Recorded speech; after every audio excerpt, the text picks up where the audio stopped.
The other day I was talking to a gentleman. Let's call him John for the purpose of this video. And I was speaking to John, and John was describing to me his problems and the life that he wants to create. And he mentioned that one of the greatest obstacles, at least from his current perspective, is all this trauma from the past that's holding him back from creating what he wants.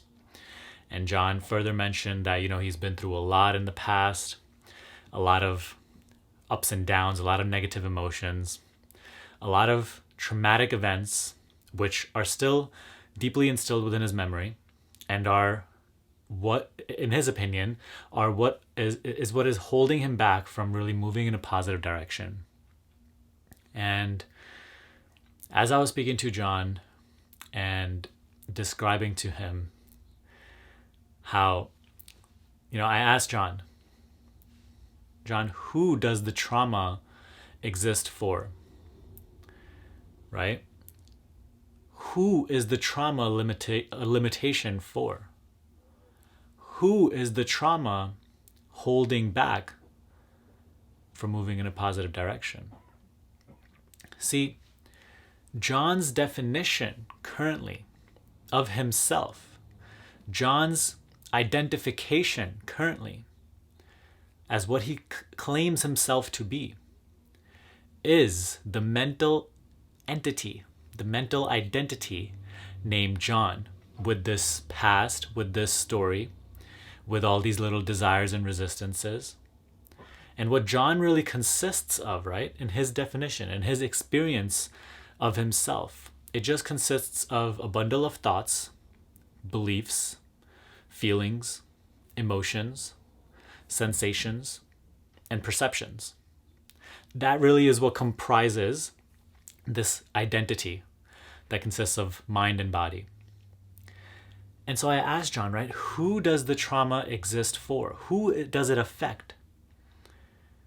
And he wasn't really able to answer the question at that time, and I was trying to bring him this clarity that the trauma exists for the mental identity. Trauma exists only in the mind. And if you are identified at the level of mind, then it will affect you. Then it will hold you back from creating what you want. Then it will create those loops and patterns, repetitive patterns in your life. And I was trying to convey this message to John at the time, and he was really, really reluctant to hearing it because it was unfathomable to him that how can I, by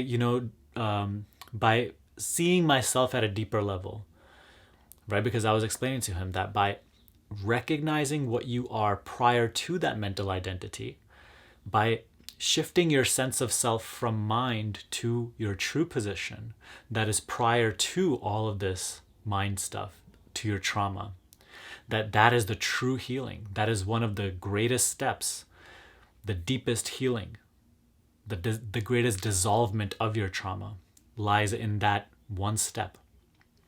So, but John was reluctant to hearing this because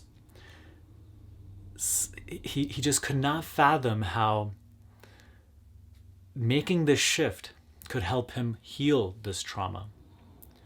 And there's something within him that resisted wanting to believe that it was really this simple. There was something within him, and he mentioned this himself, that little bit wants to cling on to this story, wants to cling on to this past, wants to cling on to this hurt from the past. And even though he's aware that it is holding him back from moving forward into the direction that he wants to, still something within him wants to cling on to this. And that is the twisted nature of the ego, where it literally finds pleasure within the suffering.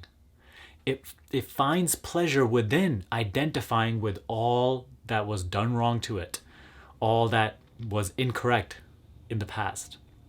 It derives a sense of stronger identity from that, and it keeps you caught up in that by making you identify with it. by making you suffer, wanting to cling on to this suffering. And so there's this huge reluctance from John from accepting this thing, that the deepest healing really takes place from shifting your sense of self. And so this is what I want to really convey to you today. Trauma exists only within the mind. This moment, as it really is, beyond your perception of this moment, exists in perfection.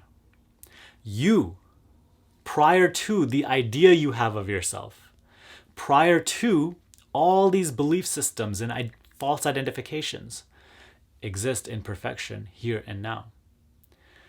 But because we engage with the memories and the thoughts of the trauma and the feelings of the trauma, and we imbue it with a sense of identity, with a sense of self, we adopt its qualities in this present moment, and we suffer those identities. Even in this moment, if you are physically suffering, prior to your definition of how this should not be happening right now, and prior to your interpretation of the physical ailment that you may have, even this lies in perfection. And I speak from experience. I'm not saying this as a completely healthy person, right? I'm healthy now, blessings, and I'm grateful for that.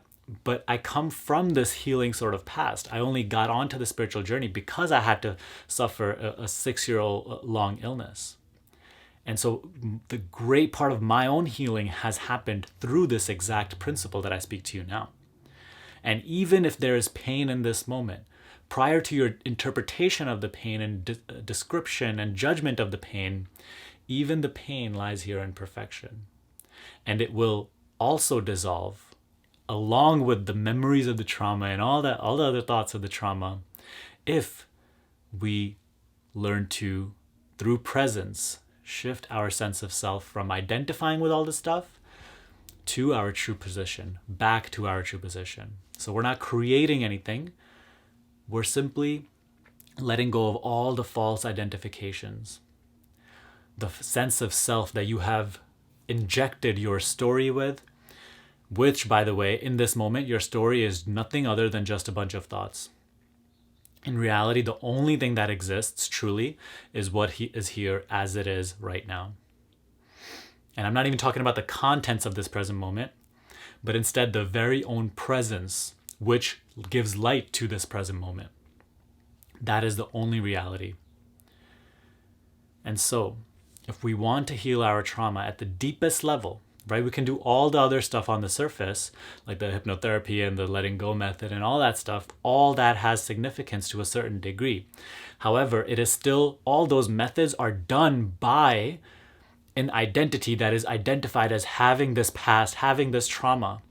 So by taking on that identity itself, you are bringing on the trauma to yourself. And then you're doing things to heal yourself from that trauma. So it's quite literally, it's paradoxical, and it's funny when you see it from a truer perspective.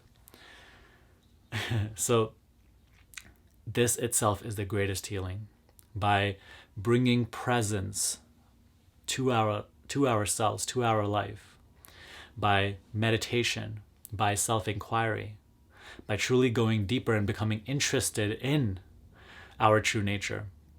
Only in that lies true healing.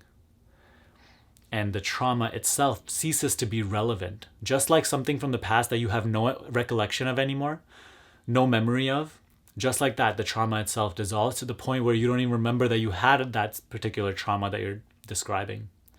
Right now, there's so much significance being given to it, so much identity being given to it, that you continue to make it relevant for you and operative for you in this present moment. We can put an end to all of that, all through presence. So make sure to watch my other videos on this channel about presence, about bringing this awareness throughout your life into your day-to-day activities. So you can watch my meditation and self-inquiry playlist, as I always recommend. However, any other video on this channel usually has some element of this as well. But if you want to go deeper on this, you want to heal your trauma with my personal help, and you want to create the life you truly want to live from higher consciousness, then apply for my coaching program down below. Let's speak and see if it's right for you. Other than that, I hope you have a great rest of your day and that you gain tons of value from this video. Let me know what you learned down below in the comments. Subscribe to this channel for more videos like this, and I will see you in the next video.